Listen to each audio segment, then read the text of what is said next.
ආරම්භ කරමු. නමෝ තස්සේ භගවතෝ අරහතෝ සම්මා සම්බුද්දස්සේ නමෝ තස්සේ භගවතෝ අරහතෝ සම්මා සම්බුද්දස්සේ නමෝ තස්සේ භගවතෝ අරහතෝ සම්මා සම්බුද්දස්සේ අද දවසේ අපිට ආරම්භ කරන්න තියෙන්නේ රූප සමුත්ථාන පාඩම.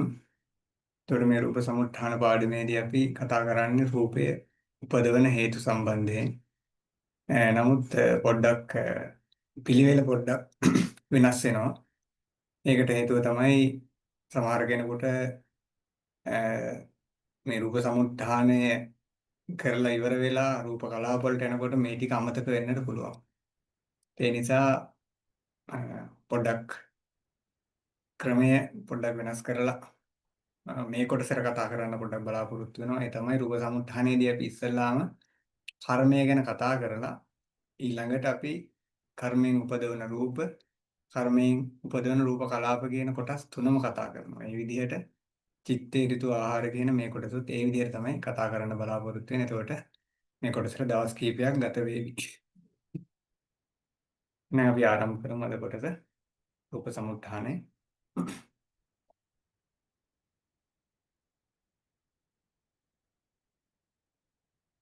රචරක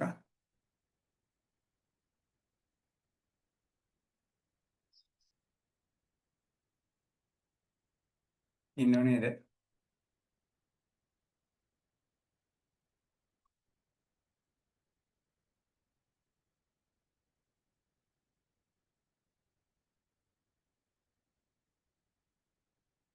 මම පටන් ගමු නේද මේ කොටස?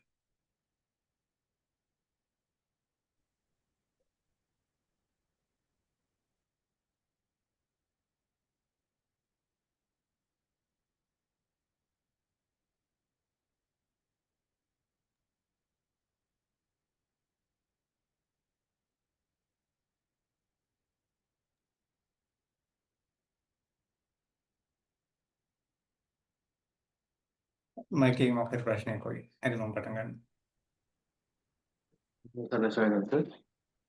රචරක ඉන්නවද? එහෙමයි ස්වාමීන් වහන්සේ තෙරුවන් සරණයි. රසන්නේ.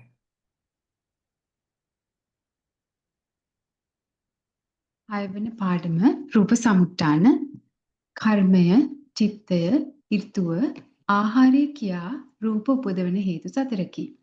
කාමාවචර කුසල් සිත් 8ය, රූපාවචර කුසල් සිත් 5ය, අකුසල් සිත් 12 යන සිත් 5 හා උපන් අතීත කුසල අකුසල චේතනාව නැමැති කර්මය සත්ව సంతානෙහි ප්‍රතිසන්දියේ පටන් ඒ සත්වයා කෙරෙහි ක්ෂණයක් පාසාම රූප උපදවන්නේය.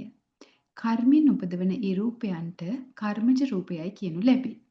මෙහි ක්ෂණයයි කීයේ සිත්වල උත්පාද ස්ථಿತಿ භංග යන ක්ෂණයන්ටය. ප්‍රතිසන්දි චිත්තයාගේ උත්පාදක්ෂණයෙහිද රූප උපදවයි. ස්ථಿತಿ භංග ක්ෂණවලදීද රූප උපදවයි. ප්‍රතිසන්දි චිත්තෙන් පසු ඇතිවන සිත්වල ස්වාමීන් වහන්සේ පොඩ්ඩක් ස්ක්‍රෝල් ඩවුන් හොඳයි. ක්ෂණත්‍රයේදීද එසේම උපදවයි. කර්මජ රූප ඉපදීම නවතින්නේ මරණයට ඊතා ලං වන විටය. සත්ව ශරීරෙහි මිස ඉන් පිටත කර්මජ රූප නූපදී. දෙවියන්ට ඔවුන්ගේ පිනෙන් පහළ වන විමාන ආදිය කර්මද ප්‍රති වී ඇතිවන ඍතුජ රූපයෝය. අරූප භූමිය රූපවලට ස්ථානයක් නොවන බැවින් රූපාවචර කුසලය රූප නූපදවයි. හරි හොඳයි. මේ කොටස මේක එක ඡේදයක් වුණාට ගොඩාක් විශාල කරුණු ගොඩක් තියෙනවා මේ කොටසේ. රූප උපදවන හේතු ගැන කතා කරනකොට අපිට මේක ගොඩාක් වැදගත් වෙනවා අපේ භාවනාවට. ඒ තමයි හේතුඵලයේ දකින්නට. ඒ වගේම තමයි අරූප සත්‍යක රූප සත්‍යක විදර්ශනා භාවනාවේදීත් ඒ රූපයන්ගේ හේතු දැකලා රූපයන්ගේ ඉපදීම විදීම දැකීම පිණිස රූපයගේ අනිත්‍යතාවය දකින්නට මේක මේ දැනුම ගොඩාක්ම අපට ප්‍රයෝජනවත් වෙනවා. ඒතර බලමු රූප උපදවන හේතු. අපි ධර්මයට අනුව හේතු හතරක් තියෙනවා. ඒ තමයි කර්මය, සිත, ඍතුව කියලා කියන්නේ තේජෝ ධාතුව, සීත උෂ්ණය. ආහාර කියලා කියන්නේ අපි ගන්න ආහාරය. එතකොට මේ හේතු හතර දිහා බලනකොට ඍතුව කියන එක දැන් අපිත් එක්ක තියෙන දෙයක්. ඒත් ආහාරයත් දැන් අපිට පාවිච්චි කරන්න පුළුවන් දෙයක්. චිත්තය කියන එකත් දැන් අපේ ජීවිතයත් එක්ක එකට බැඳිලා පවතින දෙයක්. නමුත් කර්මය කියලා කියන්නේ අතීතේ ඉපදිලා නිරුද්ධ වෙච්ච දෙයක්. ඒකට මොකද වෙන්නේ? මේ කර්මයෙන් යම් ශක්තියක් උපද්දවනවා. රේරුකාණ නායක සාන්නසේ ලස්සනට විස්තර කරනවා හරියට වී ඇටයක් වගේ. එතකොට දැන් කුඹුරේ යම් කිසි කෙනෙක් කුඹුර වී වැපුරුවාට පස්සේ එතකොට ඒ වී ඇට වලින් එනවනේ පොඩි අංකුර.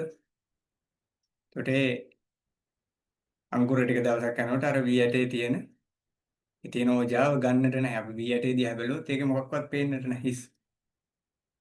ටික දවසින් ඒ වී ඇටෙත් දිරලා යනවා. නමුත් ඒ වී ඇටෙන් වී ගහක් එනවා. වී පැලයක් එනවා. එතකොට එයින් අඹ පැලයක් එන්නෙත් නැතිව පොල් පැලයක් එන්නෙත් නැතුව වී පැලයක් මෙන ගතියක් තියෙනවා. ඒ වගේම තමයි ඒ වී ඇටේ තියෙන යම්කිසි ගුණාංග ටිකක් අර පැලයත් එක්ක බැඳිලා තියෙනවා. අපි හිතමුකෝ ඒක කියන්නේ මාස 3න් මාස 5න් එහෙම පීදෙනවයි කියලා කියන්නේ. එතකොට ඒ ගතිය පැලයටත් එනවා පරම්පරාවට එනවා. එහෙම නැත්නම් ඒ හොඳ පෝෂ්‍යදායී වී වර්ගයක් නම් එතකොට ඒ වී පැලෙන් ලැබෙනා වූ ඊළඟට ලැබෙන අස්වැන්නත් බොහොම පෝෂ්‍යදායී. අපි හිතමු දිගටි නම් දිගටි වීයට තමයි ලැබෙන්නේ. රවුම් නම් රවුම් වීයට ලැබෙන්නේ. රතු පාට නම් රතු හාල් ලැබෙන්නේ. මොය වගේ අර බීජයේ තියම් ගතියක් පැලයත් එක්ක බැඳිලා තිබුණා. මේ කතා කරන්නේ ඥානමය වශයෙන් කියලා. ඒක සාමාන්‍යයෙන් අපි යත් එක්ක බැඳිලා තියෙන කාරණා. නමුත් අපි සිතත් එක්ක කතා කරනකොට අර කර්මයත් එක්ක යම් බැඳිච්ච ශක්තියක් තියෙනවා. අන්නේ ශක්තියට පුළුවන් අනාගතයේ යම් දේවල් උපද්දවන්නට. ඒ තමයි සිත් උපද්දවන්නට පුළුවන්, රූප උපද්දවන්නට පුළුවන්. ඒතර මෙතන අපි කතා කරන්නේ මේ කර්මයට රූප උපද්දවන්නට පුළුවන්. ඒකට හැම කර්මයකටම මේ රූප උපද්දවන්නට බෑ. ඒතර අපි ඉගෙන ගත්තා පළවෙනි පාඩමේ සිත් ගැන. ඊළඟට තුන්වෙනි පාඩමේ ඉගෙන ගත්තා ජවන සිත් ගැන. ඒ නිසා මෙන්න මේ හැම දෙයක්ම එකට බැඳිලා තියෙන හැටියට දන්වල වගේ. එතකොට අපි ජවන සිත් වෙන් කළා කාමාවචර ජවන ඊට පස්සේ අර්පණා ජවන කියලා. කියන්නේ මේ කාමාවචර රූපාවචර අරූපාවචර ලෝකෝත්තර ජවන.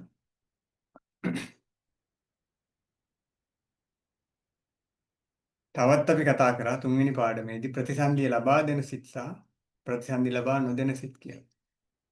ඒ ටිකත් මතක ඇතිනේ. ඒතර ප්‍රතිසන්දි ලබා දෙන සිත් තියෙනවා. ප්‍රතිසන්දිය වශයෙන් උපදින සිත් නෙමෙයි. ප්‍රතිසන්දිය ලබා දෙන්න සමර්ථ සිත්. එතකොට අපි ඒකෙදි කතා කළේ අකුසල් සිත් වලින් ප්‍රතිසන්දිය ලබා දෙන්නට පුළුවන් සිත් 11යි. උද්දච්ච සාගත සිත හැර ඊට පස්සේ කාමාවචර ලෝකේ බලනකොට කාමාවචර කුසල් සිත් 8. රූපාවචර ලෝකේ පද්දවන්නේ රූපාවචර කුසල් සිත් 5න්. අරූපාවචර ලෝකේ අරූපාවචර කුසල් සිත් 4න්. ඒතකොට මෙන්න මේ කර්මය හා සම්බන්ධ දැනුමත් අපිට මේ ප්‍රයෝජනවත් වෙනවා. તો දැන් මෙතන අපි කතා කරන්නේ කර්මජ රූප උපදවන සිත්. මේක ප්‍රතිසන්දියත් එක්ක අපි යම් බැඳීමක් විශාල බැඳීමක් තියෙනවා. නමුත් 100% මේ සම්පාත වෙන්නේ නැහැ. මොකද මෙතන අකුසල් සිත් 12ම ගන්නවා. ඒකට හේතුව තමයි ප්‍රතිසන්දිය ලබා දෙන්නට බැරි වුණාට උද්දච්ච සිතට පුළුවන් කර්මජ රූප උපදවන්නට කියන අර්ථය. මේ සම්බන්ධයෙන් නොඑක් මතවාද තියෙනවා. ඊට පස්සේ කතා කරමු මේ මතවාද සම්බන්ධයෙන්. තර කාමාවචර කුසල් සිත් 8, රූපාවචර කුසල් සිත් 5, අරූපාවචර කාමාවචර කුසල් සිත් 8යි, රූපාවචර කුසල් සිත් 5යි, අකුසල් සිත් 12යි. තර මේ වගේන් තමයි කර්මජ රූප උපද්දවන්නේ.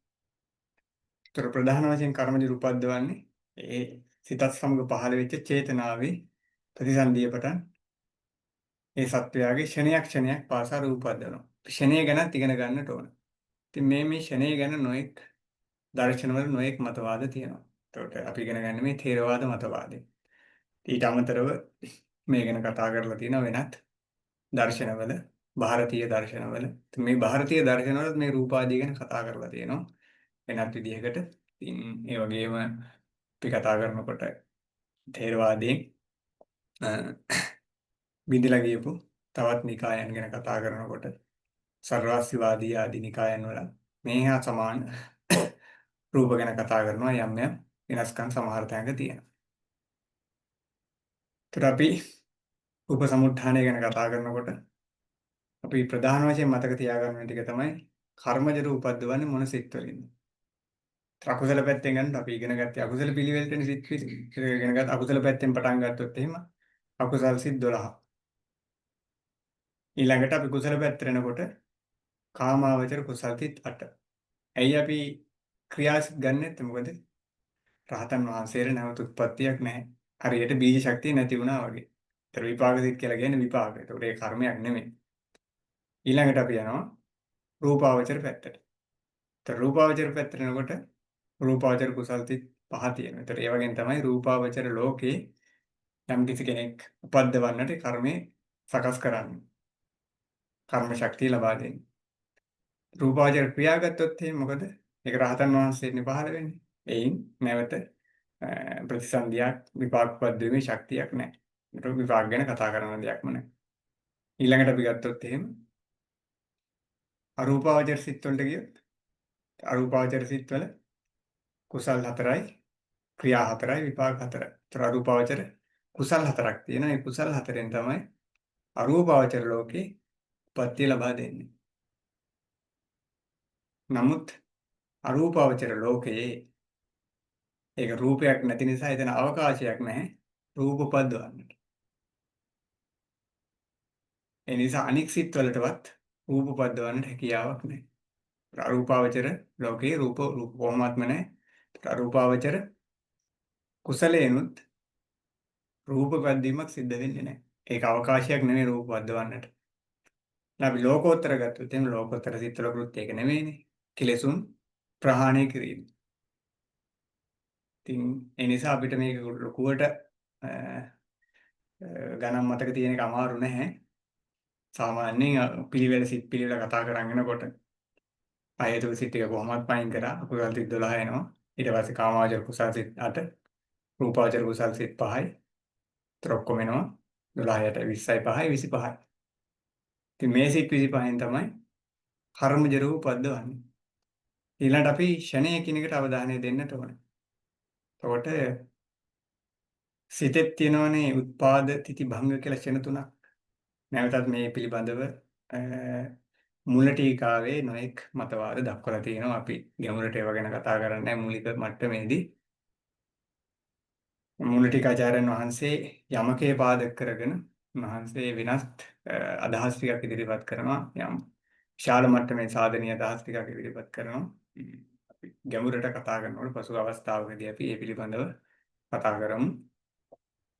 ඉතින් අපි පොදුවේ මූලික වශයෙන් ඉගෙන ගන්න දේ තමයි මේ උත්පාද ස්ථಿತಿ භංග කියන ෂණ තුන සලකලා බලනකොට මේ කර්මජ රූප කියන ඒවා මේ ෂණ තුනේදීම උපදිනවා. දැන් ප්‍රතිසන්දි ගන්නකොටම අපි ගත්තොත් එහෙනම් ප්‍රතිසන්දි අවස්ථාවේදීම ඉස්සරහට පැහැදිලි වෙනවා. කාය දශක, භාව දශක, වස්තු දශක කියලා රූප කලාප පහළ වෙනවා. එතකොට හදේ වස්තු රූපය පහළ වෙනවා තවත් රූප ගොඩක් එක්ක. එතකොට ස්ත්‍රියද්ද පුරුෂයද්ද කියන තීරණය කරන භාව රූපත් පහළ වෙනවා. අදාළ රූපත් එක්ක භාව රූප ඒ කලාපේ. ඊළඟට කාය ප්‍රසාද රූපයත් එක්ක අදාළ රූප ටික පහළ වෙනවා. එතකොට ප්‍රතිසන්දි චිත්තයාගේ උත්පාදක්ෂණයම තමයි කර්මජ රූප උපදින්නට පටන් ගන්න. ඊළඟට ඒ සිතේ තිතික්ෂණයේදීත් කර්මජ රූප උපදිනවා. ඊළඟට භංගක්ෂණයේදීත් උපදිනවා. ඊළඟට පහළ වෙන්නේ භවංග හිතනේ. භවංග හිතේ උත්පාදක්ෂණයේදීත් පහළ වෙනවා. ඊපස්සේ තිතික්ෂණයේදීත් පහළ වෙනවා. භංගක්ෂණයේදීත් පහළ වෙනවා. කර්මජ රූප. ප්‍රතිසන්දියෙන් චිත්තයෙන් පසු ඇතිවන සිත් වල ක්ෂණත්‍රයේදී දේශේම රූප වර්ධව. කර්මජ රූප ඉදීම නවතින්නේ මරණයට ඉතා ලං වන විට අපි චිත්ත වීතිවල මරණාසන්න චිත්ත වීති කතා කරනකොට මරණාසන්න වීති කතා කරන්න තිබුණා. ඒක කතා කළේ ඇත්තටම පස්වෙනි පරිච්ඡේදයේදී මරණ චතුෂ්කයේදී. ඒතර මරණ චතුෂ්කයේදී අපි කතා කළා මතක ඇති. මරණ චතුෂ්කයට අනුව චුතිසිතට චිත්තක්ෂණ 17කට කලින් තමයි කර්මජ රූප ඉපදීම නවතින්නේ. ඒතර අන්න ඒ අවස්ථාවේ තමයි කර්මජ රූප ඉපදීම නවතින්නේ. ඒතර චුති චිත්තක්ෂණයාගේ භංගක්ෂණයේදීම කර්මජ රූපත් නිරුද්ධ වෙනවා. ඒක තමයි අපිට පැහැදිලිව පේනවා මේ කර්මයෙන් තියෙන බලපෑම. එතකොට අපේ ජීවිතේ බලපවත්වන විශාල බලවේගයක් තමයි මේ කර්මය කියන එක. නැගට සත්ත්ව ශරීරෙහි මිස ඉන් පිටත කර්මජ රූප නූපති. දෙවියන්ට ඔවුන්ගේ පිරින් පහළ වන විමාන ආදී අපි කියන්නේ දෙවියන්ට කර්මයෙන් පහළ වුණා කියලා විමාන. ඒකට ඒවා කර්මජ රූප නෙමෙයි. අපි පාලි පදයක් පැහැදිලි කරගනිමු. කර්ම සහ ජ කියලානේ මේ පදේ හැදිලා තියෙන්නේ. මම පැහැදිලි කරන්න. ඊළඟ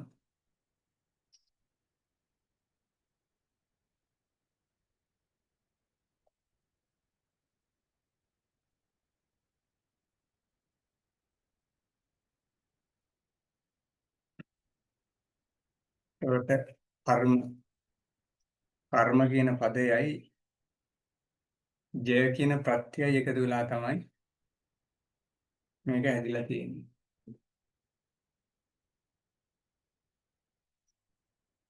ජය ප්‍රත්‍යය. ඒතර තමයි කර්මජ කියන පදේ හැදෙන්නේ. ඒතර මේ ජය කියන ප්‍රත්‍යයේ අර්ථය තමයි ජය කියන ප්‍රත්‍යයේ අර්ථය තමයි උපන් කියන අර්ථය. එයින් උපන් කියන අර්ථය. ඒතර කර්මයෙන් උපන් කියන අර්ථය තමයි අපි කර්මජ කියන පදයෙන් අර්ථවත් වෙන්නේ. ඒතර අපි ගත්තොත් එහෙම ඍතුජ රූප. ඒතර කර්මයෙන් උපදිනව නෙමෙයි. දැන් අපි සාමාන්‍යයෙන් කිව්වට දෙවියන්ට පිනෙන් තමයි මේ විමාන පහළ වුණේ කිව්වට ඒතකොට එතන වෙලා තින්නේ කර්මය ප්‍රත්‍ය කරගෙන ඇති වෙච්ච ඍතුජ රූප තියෙනවා. කර්මජ රූප පහළ වෙන්නේ මේ පණ තියෙන సంతානවල විතරයි. කියන්නේ ගස් ගල් වල පහළ වෙන්නේ නැහැ. ඒ නිසා ඒ රූප අපි කතා කියන්නේ කර්ම ප්‍රත්‍ය ඍතුජ රූප කියලා තමයි ඒවට කියන්නේ. හරි. අපි තවදුරටත් මේ උත්පාද ඉති භංගක්ෂණ ටික පැහැදිලි කරගනිමු. අපි කතා කළා වගේ. එතකොට මොනවද ඒ සිත් ටික? සිත් ටික තමයි අකුසල සිත් 12යි. ඊළඟට මහා කුසල්, කාමාවචර කුසල්,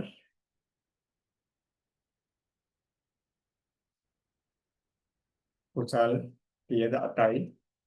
ඊළඟට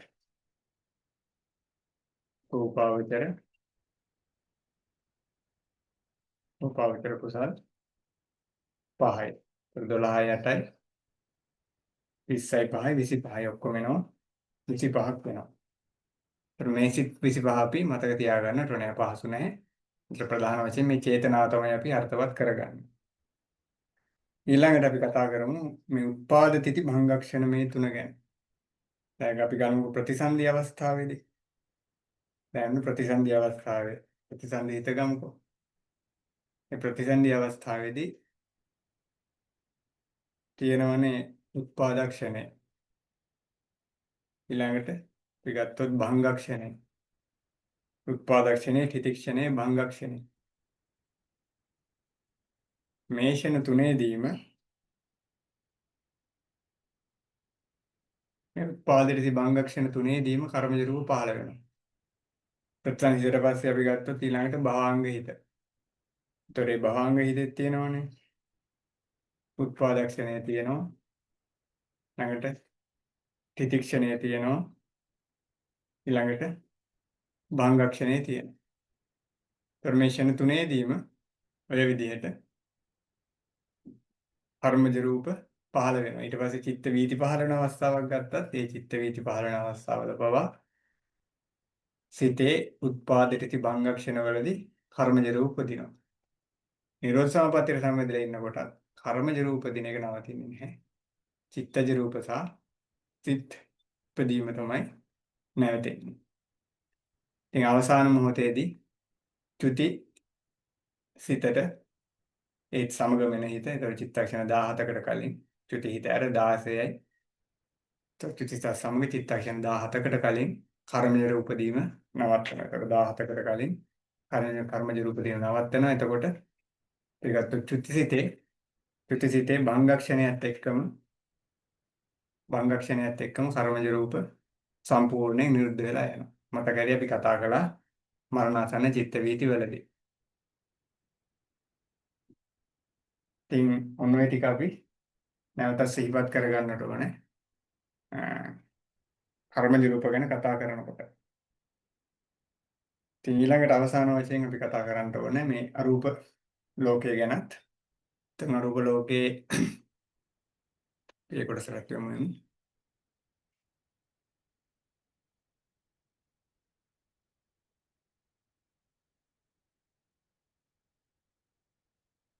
එතකොට අරූප භූමිය රූප වලට ස්ථානයක් නොවන බැවින් අරූපාවචර කුසලයේ රූප නුපදවයි.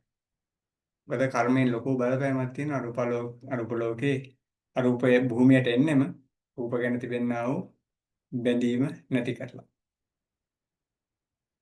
එතකොට අරූප භූමිය කියලා කියන්නේ රූප උපදවන්නට ස්ථානයක් අවකාශයක් නොවේ. චිත්තජ රූප ගැන කතා කරමු පස්සේ. එතකොට ඒ රූපයට අදාළව ඒ භවයට අදාළව චිත්තජ රූප පහළ වීම සිද්ධ වෙනවා. මෙතන කතා කරන්නේ කර්මජ රූප. ඒතර අරූප සිත් වලට කර්මජ රූප ඉපදවීමේ හැකියාවක් නැහැ. ඉතින් මේ ටික තමයි අපි කර්මජ රූප සම්බන්ධයෙන් අවධානය දෙන්නට වෙන කරුණු ටික. ඊළඟට අපි ඒ උපදවන රූප මොනවද කියලා බලමු.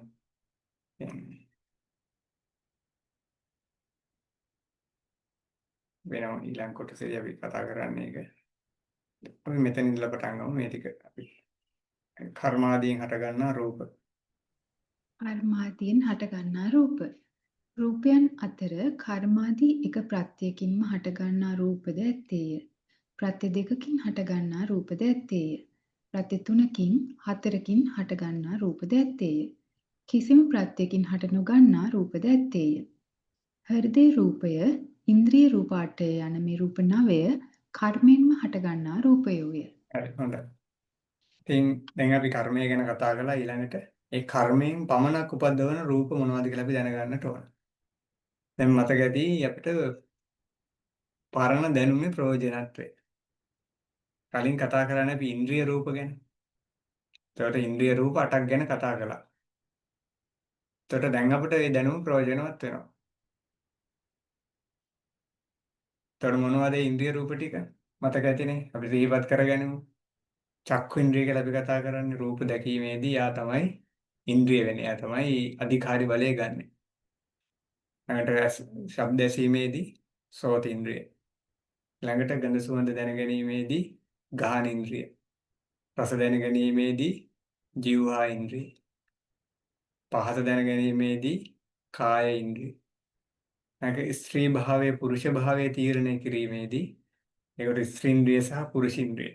ඊළඟට අපි කතා කළා කර්මජ රූප පාලනය කරන්නට වෙනම රූපයක් තියෙනවා. ඒ තමයි ජීවිතින්ද්‍රිය රූපය.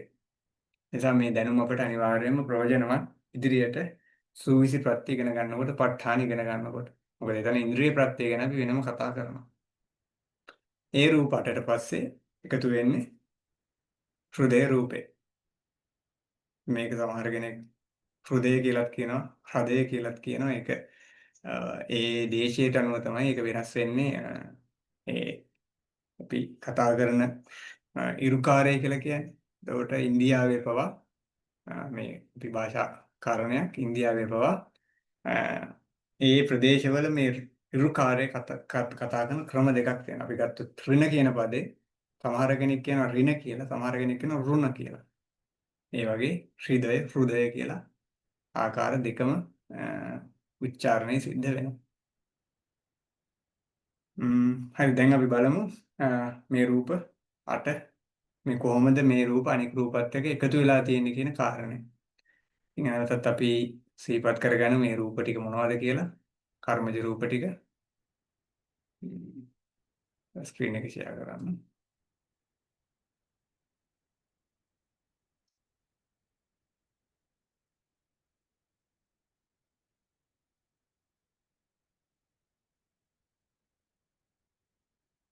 ඒතර මොනවද කර්මජ රූප? කර්මයෙන් ගන්නා රූප. ඒතර කර්මයෙන් පමණක් හට ගන්නා රූප තියෙනවා ඔක්කොම 9ක්.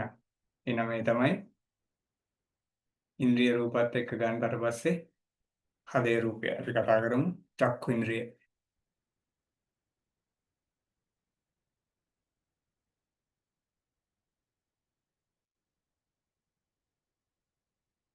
චක්කු ඉන්ද්‍රිය ඊළඟට සෝත ඉන්ද්‍රිය.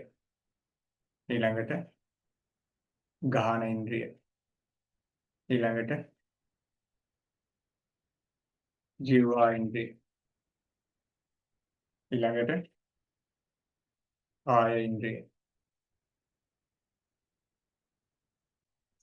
ඊළඟට ත්‍රිභාව රූපේ.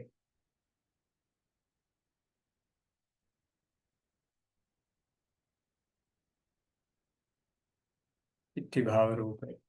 ඉත්‍තිභාව ඉන්ද්‍රිය. ඊළඟට පුරිස ඉන්ද්‍රිය.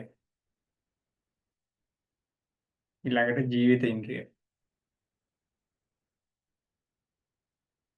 ඊළඟට හදේ රූපේ. ඒකට මෙන්න මේ ටික තමයි කර්මයෙන් පමණක් හට ගන්නා රූප ටික.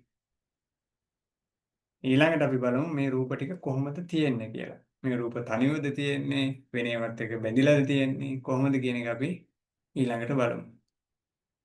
ඒකට අපි රූප කලාප වලට අවධානය දෙන්නට ඕනේ.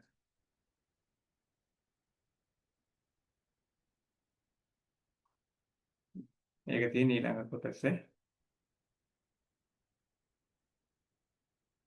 මේ කොටසත් මේ පරිච්ඡේද කියවලන් ඒතකොට පැහැදිලි. අබිනිබ්බෝග රූපට අවිනුප්පෝග රූපාටය ආකාශ ධාතුව යන මේ රූප 9 ප්‍රත්‍ය සතරෙන්ම හටගන්නේය. ඊටාම කුඩා දේ හැටියට සලකන පරමාණුවෙහිද රූප කලාප බොහෝ ගණනක් ඇත්තේය. ඒ රූප කලාප එකිනෙකට වෙන් කරන ආකාශයක්ද ඒවා අතර ඇත්තේය. ආකාශ ධාතුව කිසිම ප්‍රත්‍යකින් හට නොගන්නා දෙයක් බව කිය යුතු වුවද කර්මාදී ප්‍රත්‍යයන්ගෙන් හටගෙන එකට බැඳී පවත්නා වූ රූප කලාප ඔවුනොවුන්ගෙන් වෙන් කරමින් ඒවා අතර පවත්නා වූ ආකාශයත් ඒ ප්‍රත්‍යයන්ගෙන්ම හටගන්නා රූපයක් හැටියට ගණන් ගැනීමෙන් ආකාශ ධාතුව කර්මාදී ප්‍රත්‍ය සතරෙන්ම හටගන්නා රූපයක් ලෙස කියනු ලැබේ. හොඳයි. දැන් මෙතන අපිට ලැබෙන මේ පරමාණු කියලා වචනය. ඒකට අපි මේකත් රේණුකාන් සානස මෙතන අදහස් කරන්නේ මේ පරමාණු කියලා මේ වර්තමානයේ අපි කතා කරන පරමාණු. මට මතක විදිහට ඩෝල්ටන්ගේ පරමාණුක වාදය 1800 ගණන් වලනේ ඉදිරිපත් කරන්නේ. නමුත් ಭಾರತೀಯ දර්ශනය ගැන කතා කරනකොට ක්‍රිස්තු වර්ෂ මුල් යුගයේදී මේ ಭಾರತೀಯ දර්ශනවල මේ පරමාණු ගැන කතා කරලා තියෙනවා. ඒ නිසා අපි ඉන්දීය දර්ශනය ගැන ಭಾರತೀය දර්ශනය ගැන කතා කරනකොට ඒතර ಭಾರತೀය දර්ශනයේ මේ පරමාණු ගැන ඒගොල්ලෝ කතා කරලා තියෙනවා. ඒක අතිරේක කාරණයක්. දැන් අවිභෝග රූපات සහ ආකාශ ධාතුව කියන මේ රූප 9න් අපි ප්‍රත්‍ය හතරෙන්ම හට ගන්නවා කියලා කියනවා. ඒතර දැන් මේ අවිනිභෝග රූපات කියන්නේ මොකක්ද කියන එක අපි කලින් කතා කරලා තියෙනවා. අවිනිභෝග කියන එක තමයි වෙනස් කරන්න වෙන් කරන්න බෑ. හැමදාම ඒගොල්ලෝ එකටමයි ඉන්නේ. ඒ තමයි පඨවි ආපෝ තේජෝ වායෝ වර්ණ ගන්ධ රස ඕජා කියන මෙන්න මේ හතර. 8. ඊළඟට ආකාශ ධාතුව. දැන් ආකාශ ධාතුව එහෙම අලුතෙම වෙනම හට ගන්නව නෙමෙයි. කර්මාදී ප්‍රත්‍යයන් එකට බැඳී පවතින රූප කලාප අතර ඒව වෙන් කරමින් පවතිනවනේ. ඒතර ආකාශය ඒ ප්‍රත්‍යයන්ගෙන්ම හට ගන්නා රූපයක් හැටියට සැලකනවා. මොකද කර්මාදී ප්‍රත්‍යයෙන් ඒ රූප හටගත්තේ නැත්නම් ආකාශ ධාතුව විද්‍යමාන වෙන්නේ නැහැ. ඒ නිසා මේ අර්ථයම ගන්න ආකාශ ධාතුව කියන අර්ථය ඉදා මම මගේ පෞද්ගලික අදහසක් ඉදිරිපත් කළා. ඒක සලකන්නට එපා.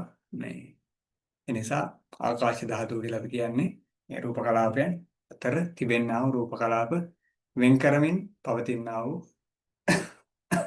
අවකාශය කියන අර්ථය. එතකොට දැන් අපිට පැහැදිලි අවිනිභෝග රූප 8 තියෙනවා. ඒ නිසා ඒවත් එක්ක තමයි අනිවාර්යයෙන්ම එහෙනම් තියෙන්නට ඕනේ අපි කලින් කතා කරපු කර්මජ රූප ටික. ඒතර කර්මජ රූප තනියෙන් නෙමෙයි තියෙන්නේ. කර්මජ රූප තියෙන්නේ මෙන්න මේ අවිනිභෝග රූපත් එක්ක එකතු වෙලා. තව බලමු. තව තියෙනවා යත් එක ඉන්න රූප ටිකක් අපි රූප කලාප ගැනදී අවධානය දෙමු. ළඟට රූප කලාප වලට අපි යමු. රූප කලාප රූප කලාප රූපයෝ තනි තනිව උපන්නාහු නොවෙති.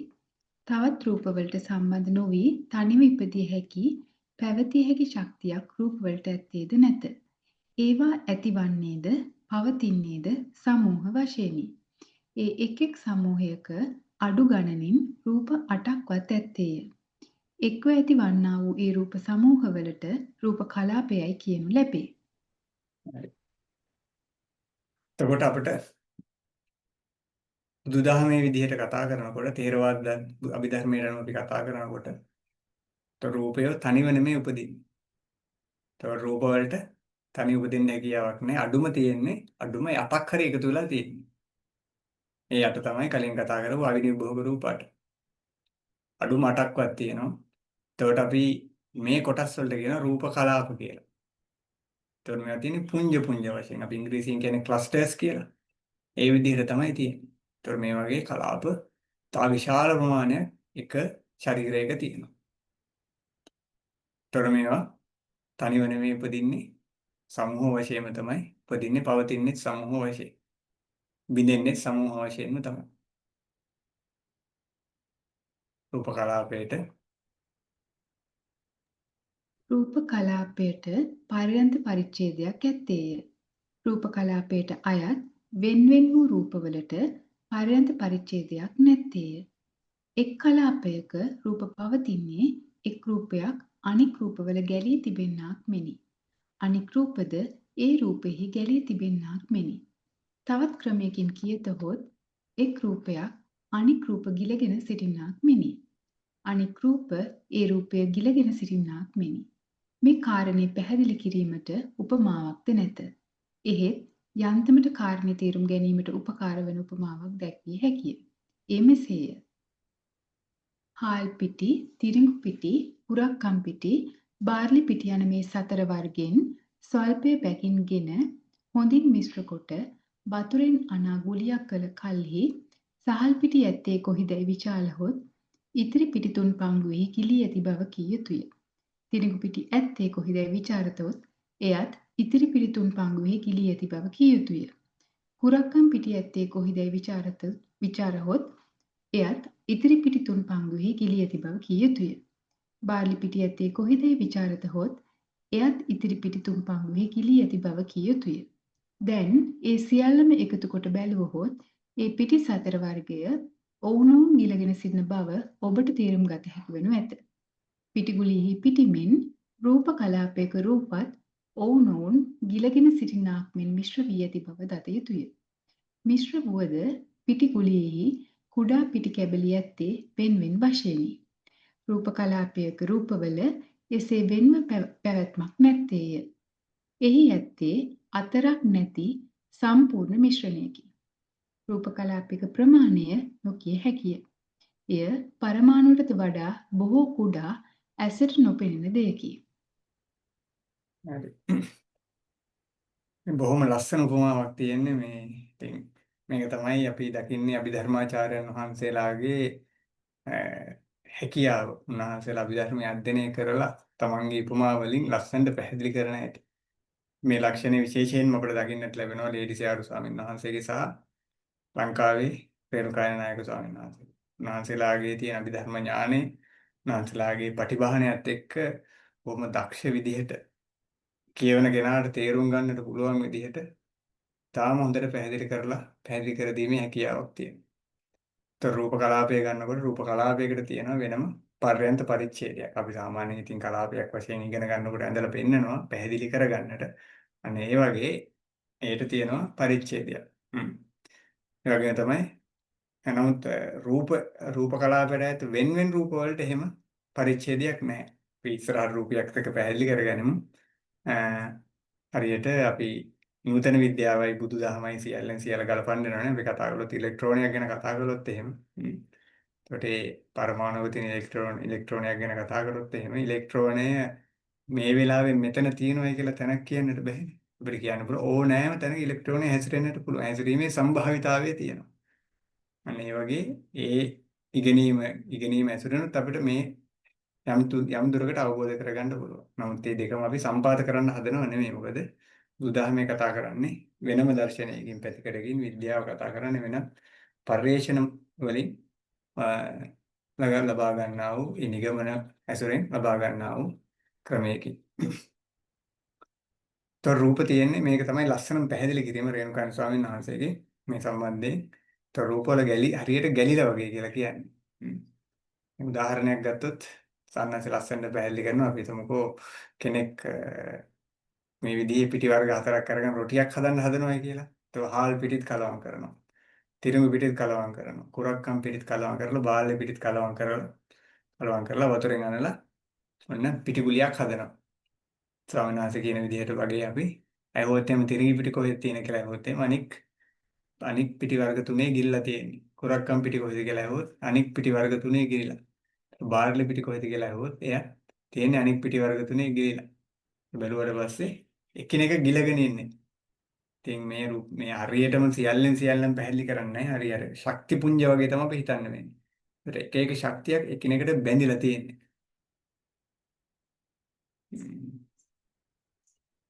එතකොට මේ රූප කලාපය කියන එක අපිට හැට පේන දෙයක් නෙමෙයි. රූප කලාපයක් දකින්නට පුළුවන් වෙන්නේ. ඉතින් බුදුරජාන් වහන්සේ වගේ සර්වඥතා ඥානයේ තියෙන උතුමන් වහන්සේ නමකට පමණයි. ඊළඟට එකට ඉපදීම බිඳීමය එකට ඉපදීමය, එකට බිඳීමය, එක නිශ්‍රයක් ඇති බවය, එකට පැවැත්ම යන මේවා රූප කලාපයේ ලක්ෂණයෝය. රූප කලාප සෑදීමත් ක්‍රමයක් අනුව සිදුවන්නකි. එබැවින් රූප කලාප එක් 20ක් වේ. ඒ එක් 20න් කර්මෙන් හටගන්නා කලාප 9කි. චිත්තෙන් හටගන්නා කලාප 6කි. ඍතුවෙන් හටගන්නා කලාප 4කි. ආහාරයෙන් හටගන්නා කලාප 2කි. හරි. ඒකට අපි සිත් ගැන ඉගෙන ගන්නකොට මතකනේ අපි ඉගෙන ගත්තා. ඒකුප්පාද නිරෝධාච ඒකාලම්බන වත්තුකා චේතෝ යුක්තා විපඤ්ඤාස ධම්මා චේතසිකාමතා කියලා. ඒකට චිත්තචෛතසික වල තියෙන ලක්ෂණ ටික තමයි එකට ඉපදීම. එකට බිඳීම. ඊට පස්සේ රූප තියෙන ලෝකවල නම් එකම වස්තු ඇසුරු කිරීම ඊළඟට එකම අරමුණු ගැනීම. ඒක තමයි චිත්තචෛතසික වල තියෙන ප්‍රධාන ලක්ෂණ ටික. ඒ වගේම තමයි රූප කලාපයක් සම්බන්ධයෙන් බලනකොට රූප කලාපයක තියෙන රූපවල තියෙනවා එකම ලක්ෂණ ටිකක්. ඒ තමයි එක රූප කලාපයක රූප එකටම තමයි ඉපදින්නේ. ඒතකොට එකටම තමයි රූප ටික බිඳෙන්නේ. ඒතකොට තමයි එකටම තමයි පවතින්නේ. ඒ වගේ තමයි එකම නිශ්‍රයක් ඇසුරු කරගෙන තියෙන්නේ. يعني කෙනෙක් එකම නිශ්‍රයක් ඇසුරු කරගෙන තියෙන්නේ. රූප කලාප සෑදීමත් ක්‍රමයක් අනුව ඉතින් රූප කලාප ගැන ඒ සම්බන්ධයෙන් මතවාද තියෙනවා. අපි සාමාන්‍ය ඉදිරියට කතා කරමු. පොදුවේ පිළිගත් අදහස් තමයි මේ රූප කලාප 21ක් තියෙනවා කියලා සමහර ආචාර්යවරු ඊට වැඩි ප්‍රමාණයක් පව ඉදිරිපත් කරනවා. අපි ඉදිරියට ඒවා කතා කරමු. එතකොට කර්මයෙන් හටගන්න රූප කලාප තියෙනවා 9ක්. ඊළඟට අපි පසුව කතා කරමු සිතෙන්. දැනට අපිට අංක මතක තියාගන්න ඕනේ. සිතෙන් හටගන්න කලාප 6යි, ඍතුයෙන් හටගන්න කලාප 4යි, ආහාරයෙන් කලාප 2යි. ඒතකොට කර්මජ කලාප අපිට මතක තියාගන්න අමාරු නෑ. හරිම ලේසි. මොකද කර්මජ රූප ටික මතක නම් අපිට ඊළඟට කර්මජ රූප වලට එකතු කරන්නට තියෙන්නේ අර අවිනිභෝග රූප 8යි ඊළඟට එන ජීවිත රූපය. එනිසා අපිට හරිම ලේසි කර්මජ රූප ටික මතක තියාගන්න. කර්මජ රූප කර්මයෙන් උපදින රූප ටික මතක නම්. කර්මජ රූප කලාප 9.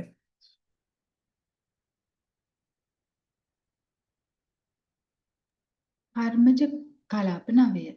ජීවිත රූපය, අවිනිභෝග රූප 8ය, චක්ෂු ප්‍රසාද යන මේ රූප දශ එක්වීමෙන් සෑදෙන කලාපය චක්ෂුර දශක කලාප නම් වේ.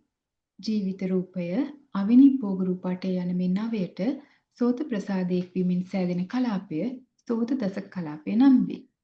ඒ 9ට ගාහන ප්‍රසාද එක්වීමෙන් සෑදෙන කලාපය ගාහන දශක කලාප නම් වේ.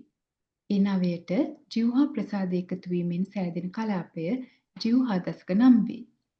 කාය ප්‍රසාද එක්වීමෙන් සෑදෙන කලාපය කාය දශක නම් වේ. ස්ත්‍රී භාව රූපය එක්වීමෙන් සෑදෙන කලාපය ස්ත්‍රී භාව දශක නම් වේ. පුරුෂ භාව රූප එක්වීමෙන් සෑදෙන කලාපය පුම්භාව දශක නම් වේ. හෘදය රූප එක්වීමෙන් සෑදෙන කලාපය වස්තු දශක නම් වේ. අවිනිපෝග රූප 8ට ජීවිත රූප එක්වීමෙන් සෑදෙන කලාපය ජීවිත නවක නම් වේ. මෙසේ කර්මජ කලාප 9ක් වේ. හරි. එතකොට මේ කර්මජ කලාප 9 අපි මතක තියාගන්නට ඕනේ. ලේසි කලින් කතා කළා වගේ කර්මජ රූප 9 අපිට මතක නම් චක්සු, සෝත, ගාන, જીවහා, කාය, ස්ත්‍රී භාව රූපේ, පුරුෂ භාව රූපේ, ඉසවත්තු රූපේ. අලුතෙන් මතක තියාගන්න තියෙන්නේ මෙන්න මේ ජීවිත නවකේ. එතකොට ජීවිත නවකේ කියලා කියන්නේ අවිනිභෝග රූපයටයි ජීවිතින්ද්‍රිය රූපයයි. එතකොට ඒ තව නවකයක් තියෙනවා. එතකොට දශක කීයක් තියෙනවද? දශක 8ක් තියෙනවා, නවක එකක් තියෙනවා. එතකොට 10 වශයෙන් එකතු වෙච්ච ඒවා තියෙනවා 8ක්. 9ක් වශයෙන් එකතු වෙච්ච ඒවා තියෙනවා එකක්. ඔක්කොම රූප කලාප, කර්මජ රූප කලාප 9යි. අපි පොඩ්ඩක් පැහැදිලි කිරීමකට යමු.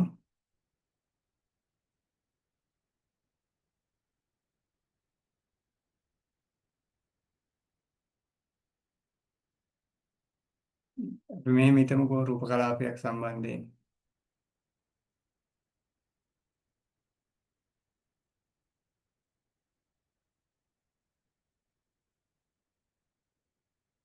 තව ටිකක් අපි සාමාන්‍ය මෙහෙම හිතුවට ඉතින් මේක රූප කලාපයක් නෙමෙයි. මේ පැහැදිලි කිරීමට අපි ගන්නෙ. දැන් අපි හිතමු දැන් මේ රූප ටික අපි පැහැදිලි කරගන්න. කියන්නේ පඨවි ධාතුව තියෙනවා. පඨවි ධාතුව තියෙනවා. ඊළඟට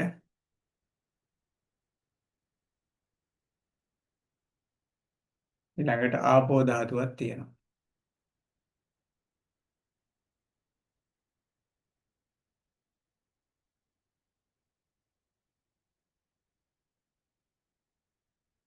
පඨවි ධාතුව තියෙනවා. ඊළඟට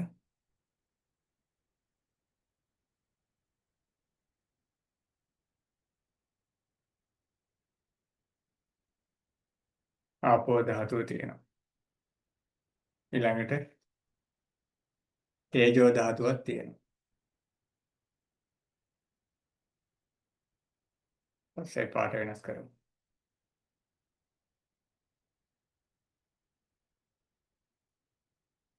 පඨවි ආපෝ තේජෝ ඊළඟට වායෝ ධාතුවක් තියෙනවා.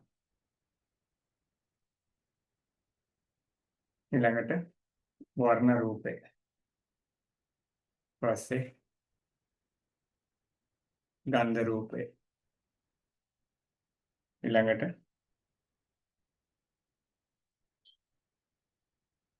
රස රූපය.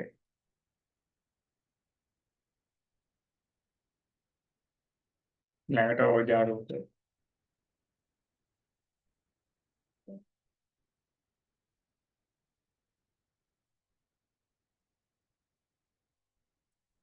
ඕජා රූපය.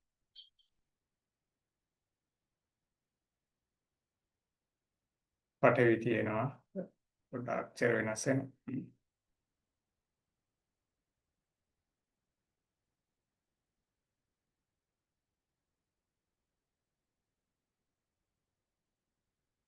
පඨවි තියෙනවා. ඊළඟට ආපෝ ධාතුව තියෙනවා.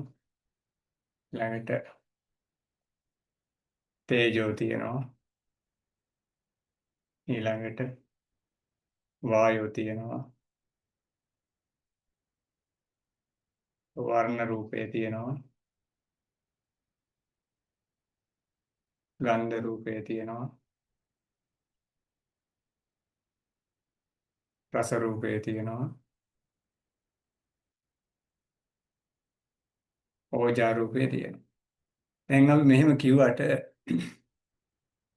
මේ පඨවිය මේ තියෙන කලාපේ ඕනෑම තැනක තියෙන්නට පුළුවන්.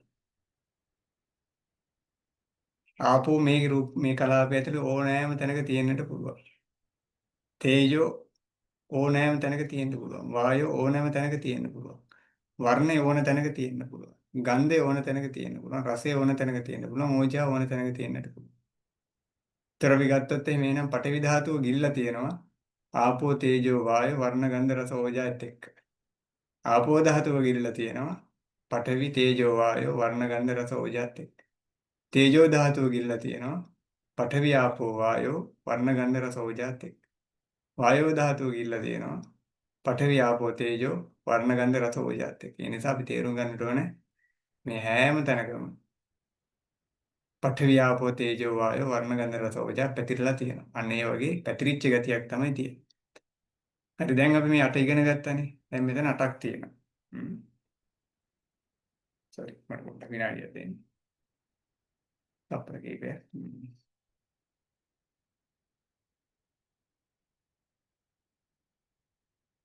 මෙතන 8ක් තියෙනවනේ. එතකොට මේ 8ට තව එකතු වෙන්නට ඕන මොනවද? අපි කතා කරානේ චක්ෂු ප්‍රසාද රූපය ගැන කතා කරනකොට එතකොට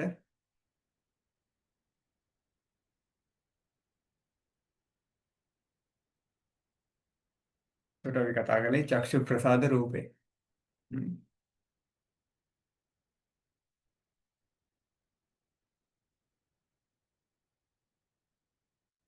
චක්කු. ඊළඟට කර්මජ රූපේ යම් තැනක තියෙනවාද? ඒ කර්මජ රූප පාලනය කරන්නට අනිවාර්යෙන් එක්කෙනෙක් අවශ්‍ය වෙනවා. ඒ තමයි ජීවිතින්ද්‍රිය රූපේ.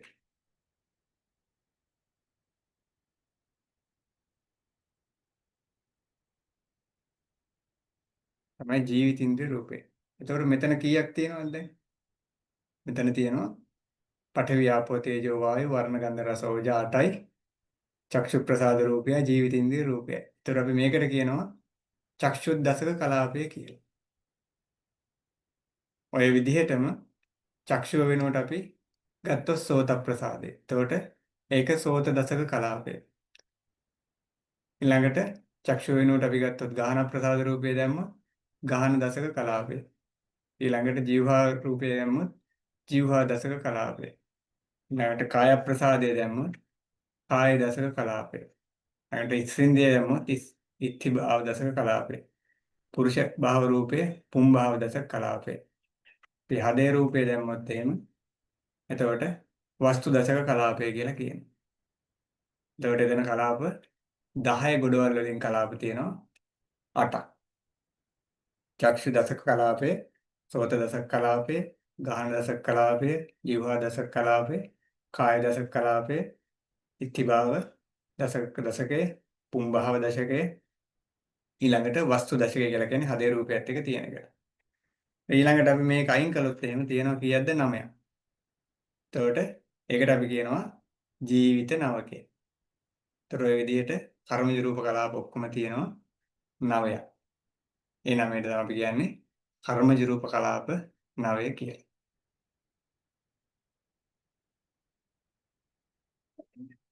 කර්මජ රූප සම්බන්ධයෙන් අපිට ওই ටික තමයි කතා කරන්නට තියෙන්නේ අපි. මම හිතනවා මේ ටික පැහැදිලි වෙන්නට ඇති කියලා.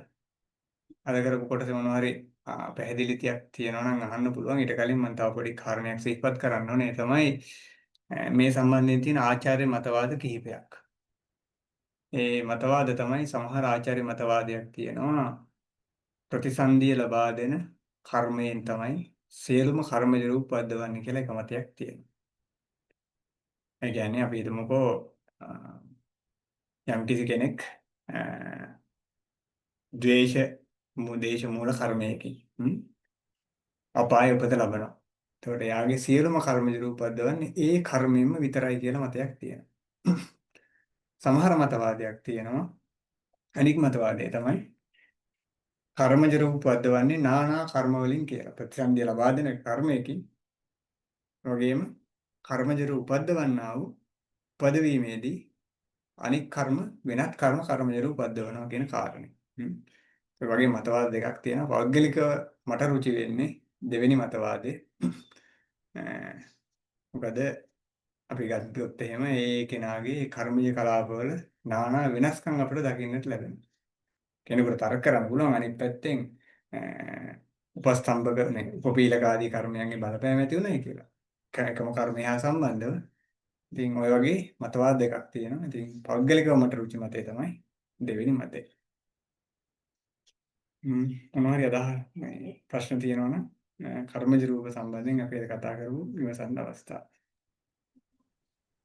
අවසරයි ස්වාමීන් වහන්සේ මම මේ සම්බන්ධව තමා ඔබ වහන්සේගේ විමසන්න හිටියේ. එතකොට දැන් කෙනෙක්ගේ ජීවිතේ පුරා උපතේ සිට මරණකම් ඉපදෙන ඉතින් අපි විවිධ කර්ම වලින් ඒ අදාළ දශ කලාප ලැබුණයි කියලා. එතකොට ඒ පැවැත්මට මරණය දක්වාම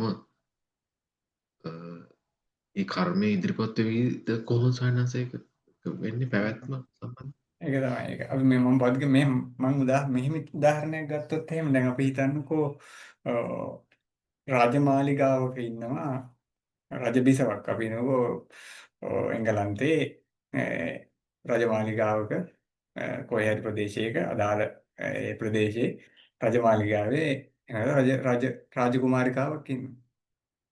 එතකොට මේ රාජකුමාරිකාවක් කියලා කාන්තාවක් නේ. එතකොට කර්මජ රූප වශයෙන් ගන්නකොට තියෙන්නේ ස්ත්‍රී භාව රූප කලාප.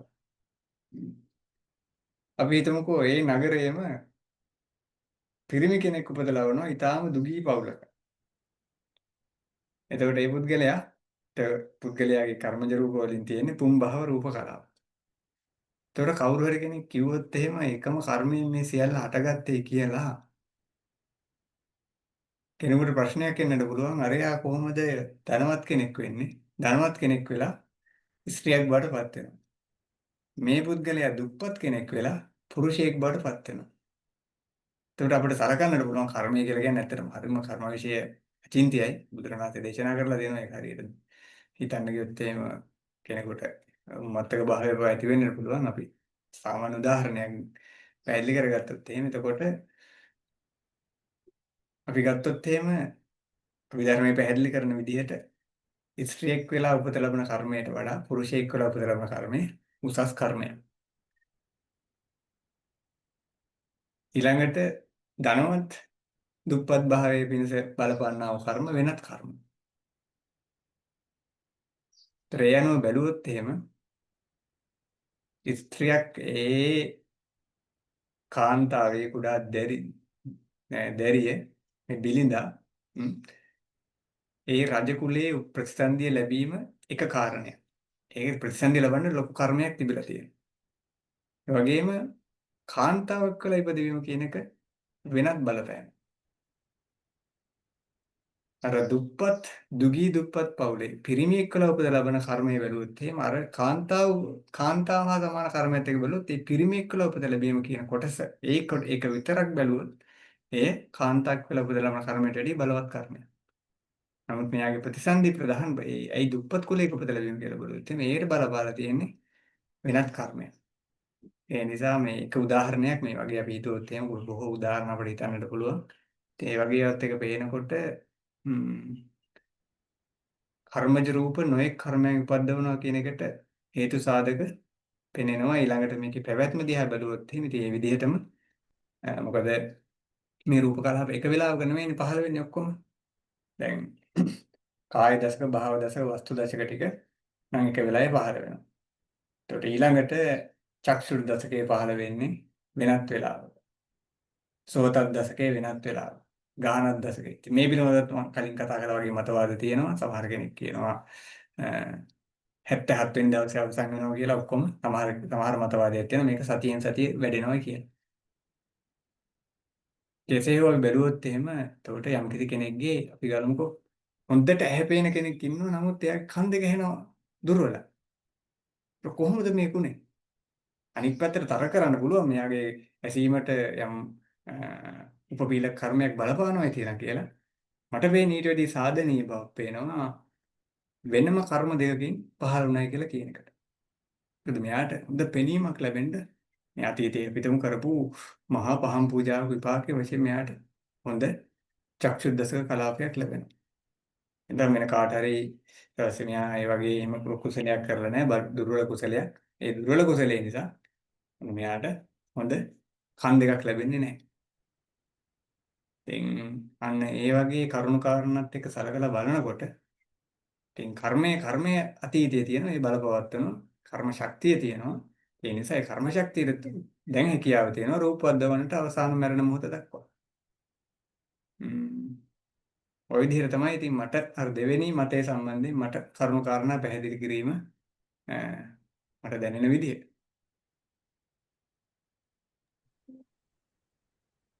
ඔව් සයන්ස. එතකොට අර ගොඩක් වෙලාවට සත්වයන්ගේ වෙද්දී අවිනිභෝග 8 වගේ ජීවිත ඉන්ද්‍රියත් ඇවිල්ලා ඒක බ්ලොක් එකක් වගේ හැටියට ක්‍රියාත්මක කරන ලක්ෂණයක් නේ තියෙන්නේ. එහෙම තමයි තියෙන්නේ. ඇත්තටම එතකොට විදර්ශනා කියන්නේ ඔබ වහන්සේ අවසන් කරන්න සර්. ඊළඟ වෙන ප්‍රශ්නයක් මම එක. ඒතර විදර්ශනා ඥානය ගැන කතා කරනකොට මේ පිළිබඳව අපි නොඑක් විදර්ශනා භාවනා ක්‍රම තියෙනවානේ අපේ නොඑක් ආචාර්ය පරම්පරාවල. එතකොට සාමාන්‍ය ඒ ආචාර්ය පරම්පරාව කියන දේ තමයි මේ රූපයන් නුවණින් දකින්නයි කියන එක. ඉතින් මගේ පෞද්ගලික අදහස තමයි මේ රූප කලාපයක් වෙන් දකින්න තරම් මේ අපේ සාමාන්‍ය කෙනෙක්ගේ නුවණ ප්‍රමාණවත් නැහැ. අපි දකින්නේ රූප කලාප පුංජ වශයෙන්. ඒ රූප කලාප පුංජයන්ගේ ඉපදීම දැකීම යම් කිසි කෙනෙකුට දකින්නට පුළුවන්. නමුත් වෙනම මේකම රූප කලාපයක් දකින්නට පුළුවන් වෙන්නේ බුදුරජාන් වහන්සේට පමණයි කියන තැන තමයි මම ඉන්නේ. ඉතින් අර භාවනා ක්‍රමවලදී වෙන්නේ පුංජ වශයෙන් තමයි ඉපදීම විදීම දකින්නේ. ඉතින් ඒ යම් කිසි කෙනෙකුට තමන්ගේ සමාධි ආලෝකයේ විහිදවල බැලුවට පස්සේ යම් කිසි කෙනෙකුට පේනෙන්නට පුළුවන්. ඒක විවිධත්වයක් වෙන්න පුළුවන්. සමහර කෙනෙකුට එහෙම නැතුව එයාගේ නුවණට පමණක් වැටහෙන්නටත් පුළුවන්.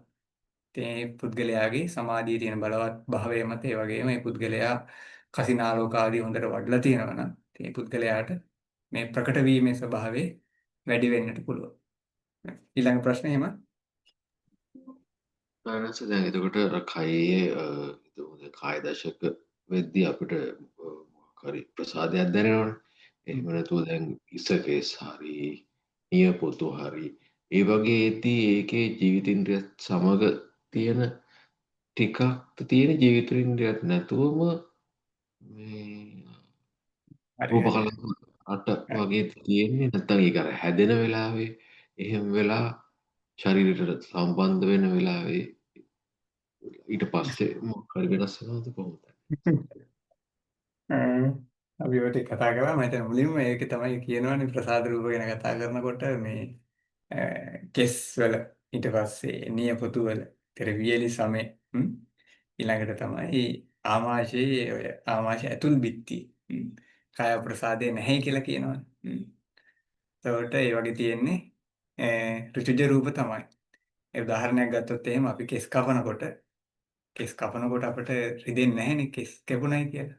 එහෙනම් නියපොතු කපනකොට රිදෙන්නේ නැහැනේ. එතකොට හදිස්සියවත් නියපොත්තත් එක්ක හැම කැපුණොත් තමයි යන්නේ ඒ වෙලාව අපිට දැනෙන්නේ වේදනාව.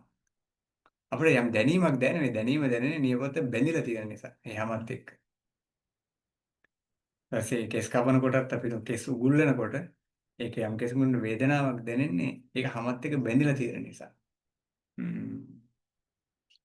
එතකොට අර මුල් කොටසේ එතකොට අපි මේ කෙස් ආදී ගැන කතා කරනකොට භාවනාවේදී කතා කරනකොට මේවා කියනවානේ චතුසමුට්ඨානික රූප ගැන කතා කරනවා.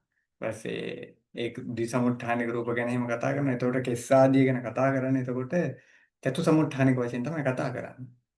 එතකොට මේ අපිට කියන්නට වෙන්නේ හට ගන්නකොටම ඒ කර්මජ රූප කලාප තියෙනවා. ඊට පස්සේ ඉතින් කෙස් ටික වැඩිලා යනකොට කර්මජ රූප කලාප නැහැ. ඊට පස්සේ බැලුවොත් එහෙම දැන් අපි සමත් එක බැඳිච්ච කොටසක් තියෙනවානේ කෙස් වල. අන්න ඒ කොටස් වල කර්මජ කලාප තියෙනවා කියලා කියන්නට පුළුවන්. ඒ හැරෙනකොට ඊළඟ කොටස කැපුවට පස්සේ අපිට වේදනාවක් දැනෙන්නේ නැති කොටසක් තියෙනවා. අන්න ඒ වගේ තියෙන ඍතුජ කලාප විතරයි.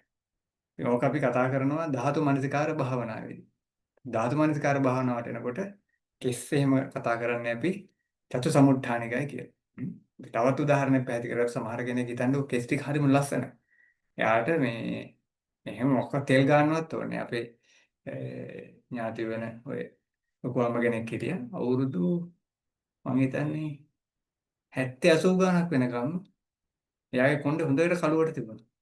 එයා මේ ඖෂධීය තෙල් වර්ගයක් එහෙම ගන්නවා. නමුත් ඉතින් ඒකට හේතු වෙන්නට පුළුවන් එයාගේ කර්මය. ඉතින් ඒ කර්මය නිසා එයාගේ කේශ කලාපේ මොකක්වත් වෙන බෙහෙත් බොන්න ඕනෙත් නැහැ, ඩයි කරන්නට ඕනෙත් නැහැ. ඉතින් මේ කර්මයේ බලපෑම නිසා බොහෝ කාලයක් එයාට ඒ විදිහටම ලස්සනට කළු පාටට තියෙන්නට පුළුවන්. අපි ගත්තොත් ඔය කතා කරනකොට විශාඛ උපාසිකාව ගැනත් කියනවනේ වයසට ගියාට වයසට පේන්නේ නැහැ කියලා. ඒ වගේ ඒ චතුසමුට්ඨානික රූපවල ලොකු බලපෑමක් තියෙනවා. අපි සමගත්තත් ඉතින් මේ සමෙත් තියෙන්නේ බාහිර වියලි සම ගන්නකොට ඒ වියලි සමේ කර්මජ කලාප නැහැ. නමුත් ඇතුල් සමේ ඒ වියලි කලාප මේ කර්මජ කලාප තියෙනවා. එහෙම තමයි ගන්නට වෙන්නේ.